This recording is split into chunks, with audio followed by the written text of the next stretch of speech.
आज हम आपको भगवान श्री कृष्ण के जीवन से जुड़े रहस्यों के बारे में बताने जा रहे हैं कि आखिर कान्हा को बांसुरी इतनी प्रिय क्यों है और किसने उन्हें यह बांसुरी दी थी। साथ ही जानिए कि आखिर भगवान श्री कृष्ण ने अपनी बांसुरी क्यों तोड़ दी थी। कहा जाता है कि श्री कृष्ण को केवल दो ही चीजें यानी बांसुरी और राधा ही सबसे ज्यादा प्रिय थी। ये दोनों चीजें भी आपस में एक दूसरे से गहराई से जुड़ी हुई थी। जब भी प्रेम की मिसाल दी जाती है तो राधा कृष्ण के प्रेम की मिसाल सबसे पहले आती है। राधा श्री कृष्ण के प्रेम को जीवात्मा और परमात्मा का मिलन कहा जाता है। श्री कृष्ण के जितने भी चित्र मिलते हैं उनमें बांसुरी जरूर रहती है। बांसुरी श्री कृष्ण के राधा के प्रति प्रेम का प्रतीक है। वैसे तो राधा से जुड़ी कई अलग अलग विवरण मौजूद हैं, लेकिन एक प्रचलित कहानी हम आपको बता रहे हैं।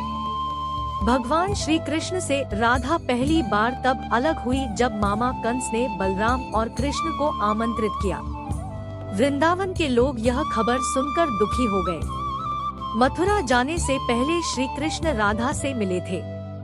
राधा कृष्ण के मन में चल रही हर गतिविधि को जानती थी। राधा को अलविदा कह कृष्ण उनसे दूर चले गए। कृष्ण राधा से ये वादा करके गए थे कि वो वापस आएंगे, लेकिन कृष्ण राधा के पास वापस नहीं आए। उनकी शादी भी रुक्मिणी से हुई। रुक्मिणी ने भी श्री कृष्ण को पाने के लिए बहुत जतन किए थे। श्री कृष्ण से विवाह के लिए वह अपने भाई रुक्मी के खिलाफ चली गई। राधा की तरह वह भी श्री कृष्ण से प्यार करती थी। रुक्मिणी ने श्री कृष्ण को एक प्रेम पत्र भी भेजा था कि वह आकर उन्हें अपने साथ ले जाए। इसके बाद ही कृष्ण रुक्मिणी के पास गए और उनसे शादी कर ली। कृष्ण के वृंदावन छोड़ने के बाद से ही राधा का वर्णन बहुत कम हो गया।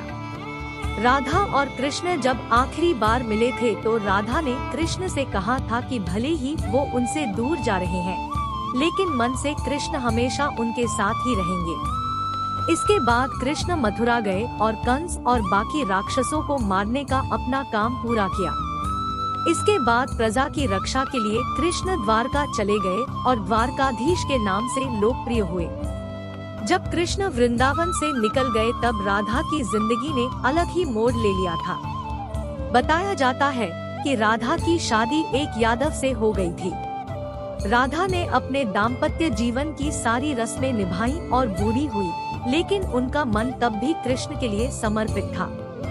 राधा ने पत्नी के तौर पर अपने सारे कर्तव्य पूरे किए। दूसरी तरफ श्री कृष्ण ने अपने दैवीय कर्तव्य निभाए। सारे कर्तव्यों से मुक्त होने के बाद राधा आखिरी बार अपने प्रियतम कृष्ण से मिलने गई। जब वह द्वारका पहुंची तो उन्होंने कृष्ण की रुक्मिणी और सत्यभामा से विवाह के बारे में सुना, लेकिन वह दुखी नहीं हुई। जब कृष्ण ने राधा को देखा तो बहुत प्रसन्न हुए। दोनों संकेतों की भाषा में एक दूसरे से काफी देर तक बातें करते रहे। राधा जी को कान्हा की नगरी द्वारिका में कोई नहीं पहचानता था। राधा के अनुरोध पर कृष्ण ने उन्हें महल में एक देविका के रूप में नियुक्त किया। राधा दिन भर महल में रहती थी और महल से जुड़े कार्य देखती थी। मौका मिलते ही वह कृष्ण के दर्शन कर लेती थी, लेकिन महल में राधा ने श्री कृष्ण के साथ पहले की तरह का आध्यात्मिक जुड़ाव महसूस नहीं कर पा रही थी, इसलिए राधा ने महल से दूर जाना तय किया। उन्होंने सोचा कि वह दूर जाकर दोबारा श्री कृष्ण के साथ गहरा आत्मीय संबंध स्थापित कर पाएंगी। उन्हें नहीं पता था कि वह कहाँ जा रही है, लेकिन भगवान श्री कृष्ण जानते थे। धीरे धीरे समय बीता और राधा बिल्कुल अकेली और कमजोर हो गई। उस वक्त उन्हें भगवान श्री कृष्ण की आवश्यकता पड़ी। आखिरी समय में भगवान श्री कृष्ण उनके सामने आ गए। कृष्ण ने राधा से कहा कि वह उनसे कुछ मांगे, लेकिन राधा ने मना कर दिया। कृष्ण के दोबारा अनुरोध करने पर राधा ने कहा कि वह आखिरी बार उन्हें बांसुरी बजाते देखना चाहती है। श्री कृष्ण ने बांसुरी ली और बेहद सुरीली धुन बजाने लगे। श्री कृष्ण ने दिन रात बांसुरी बजाई जब तक राधा आध्यात्मिक रूप से कृष्ण में विलीन नहीं हो गई। बांसुरी की धुन सुनते सुनते राधा ने अपने शरीर का त्याग कर दिया। हालांकि भगवान कृष्ण जानते थे कि उनका प्रेम अमर है। इसके बावजूद वे राधा की मृत्यु को बर्दाश्त नहीं कर सके। कृष्ण ने प्रेम के प्रतीकात्मक अंत के रूप में बांसुरी तोड़कर झाड़ी में फेंक दी। उसके बाद से श्री कृष्ण ने जीवन भर बांसुरी या कोई अन्य वादक यंत्र नहीं बजाया। इन्होंने उपहार स्वरूप दी थी भगवान श्री कृष्ण को बांसुरी। द्वापर युग में जब भगवान श्री कृष्ण ने धरती में जन्म लिया, तब देवी देवता वेश बदलकर समय समय पर उनसे मिलने धरती पर आने लगे। तभी भगवान शिवजी भी अपने प्रिय भगवान से मिलने के लिए आए, परंतु वह यह सोचकर कुछ क्षण के लिए रुके कि यदि वे श्री कृष्ण से मिलने जा रहे हैं तो उन्हें कुछ उपहार भी अपने साथ ले जाना चाहिए। ऐसे मिली थी भगवान श्री कृष्ण को बांसुरी। तभी महादेव शिव को याद आया कि उनके पास ऋषि दधीची की महाशक्तिशाली हड्डी पड़ी है।